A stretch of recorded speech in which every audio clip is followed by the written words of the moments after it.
We are now 9 rounds into this Formula 2 season, and there are just 12 points separating the top 5 in the championship. It seems every time we go racing, there is a different driver leaving at the top. Right out onto the track. It looks like we have the Orange MP of Richard Verschoor, who won the sprint race here last year. Here to call you through all the action, myself, Chris McCarthy. Alongside me is Alex Brundle. Yeah, confirmed to him that he did not have to do so, and but was the only car that didn't engage that and was required to do so by the technical regulations. Therefore, unfortunately, on a procedural basis, gained that penalty as we got Ritomo Miata stopped on track. Second car to get a penalty, unfortunately, was Arvid Lindblad in a interesting issue with tyre pressure. So Ritomo Miata was P2, Luke Browning P3, but we are now under red flag because Ritomo Miata, after taking that first podium finish, has come to a halt coming out of turn 1. I think that was the difference. Yeah. A real shame procedurally for him, but the next weekend is always an opportunity, and when you've had something like that happen to you in the car, you always just want to get straight into the next weekend. His home fans at Brno for Marc Marquez as he crossed the start-finish line in the sprint race, and he has had 2 wins, but they've come in pretty similar circumstances, so he wants to hear that Czech anthem, and he's keeping the tash. Did you notice that, Alex? It's bringing him good luck. The result of the series, they're looking at demonstrating ability. You know, sometimes a drive through from the rear of the field to finish 5th can catch the imagination of teams, you know, in Formula 1, looking at who they might want to throw in the car, more than just having a car that's fantastic underneath you and drive. Look at, for example, Oscar Piastri, no less, and everything that he's doing at McLaren, who's going to move through to the next level and not only survive in Formula 1, but thrive and generate results in Formula 1. Yeah, Leonardo Fornaroli is doing that. Of its structure throughout the runs. It's a limitation that teams have to work around. You can gain more performance by putting more tyre on the road, but with Pirelli tyres on all cars, and it being a spec formula, the same for everybody in terms of the tyre supply, there's no reason to generate any extra risk by running in the last event. Oh, there we go. We're going to see a little bit of that this weekend. There was plenty of that last season. Kimi Antonelli in particular did such a big lockup in the sprint race, he had to come in and do a pit stop. So Lewis Hamilton making his way, Paul Aron, a graduate of Formula 2.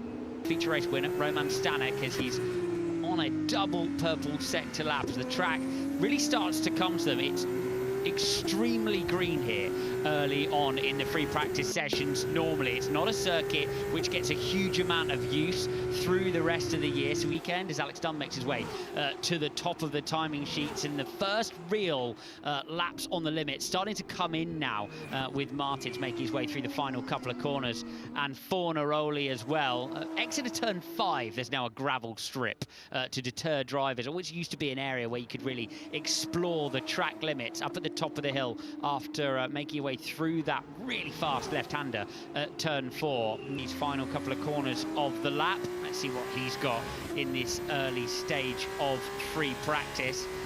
Several areas as well where those blue lines have been added around the circuit to really tighten up the track limits. Space on the circuit where they'll just be looking to get a clear run going onto a flying lap, but on that we are, with Gabriele Mini makes his way down the start-finish straight and up to P3. It's an MP 1-2 out front, being led by Ollie Goethe.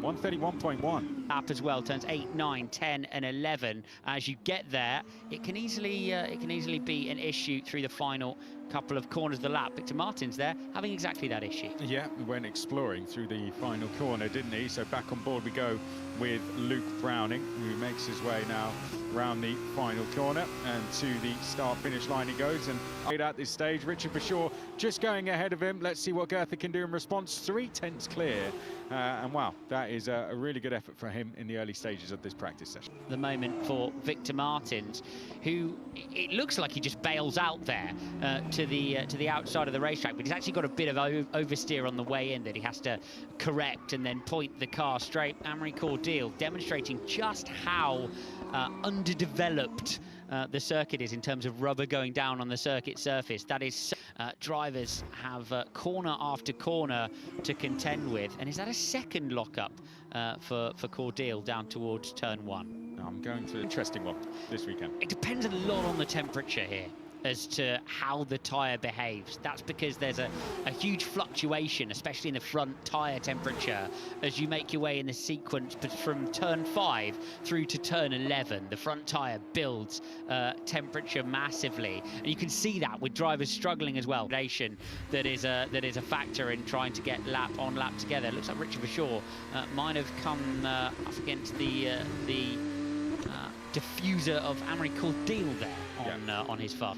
If you get wide on that, so failing to follow race director's instructions with a practice start infringement has jumped up for Joshua Dirksen. Yeah, now there are 2 boxes on the exit of pit lane where the drivers can go into. Key season for Sami Megatuniv, awaiting across the line for Arvid Lindblad, who pops himself up to 6th. So finally gets down towards the apex, straight across the line, comes up relatively early, 2nd place at the moment in comparison to a lap set a decent amount earlier. 16 really is a run plan I've seen a couple of times from them throughout 3 practices. There's a big lock-up for Bennett down towards turn 1. And it's something you often do in the feeder series. You look for Prix lap 16 for Alex Dunn. To give you a feel, 28 laps here required for the sprint race. They still have a long way to go on that tyre once lap 16. To that first sector, there is time to be found, but that second sector, which is where the tyres take the biggest hammering, is where he's losing time. The straight line speed and the braking down towards turn 1, as we're going to see Alex Dunn just lock the inside front as if to demonstrate. That's what the first sector's all about. Of course, that getting those DRS zones absolutely right in terms of being on the button and nailing it as well is important. Then the middle sector. It's just, he would just need to turn those sprint race wins and podiums into feature race wins and podiums, won't he? And he addressed that himself, just wants to improve his Fridays. Oh, big loss. Turn 11, we've already had a bit of a moment. That's put some heat through the left rear tyre. Dunn commits. Oh yeah, baby. Full opposite lock down towards turn 12 and keeps it within track limits.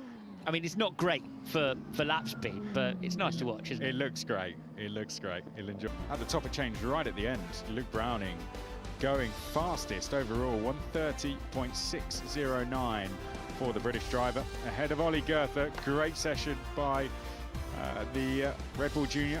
That was 19th, and Villa Gomez next. Max Sesson 21st, and Ritomo Miata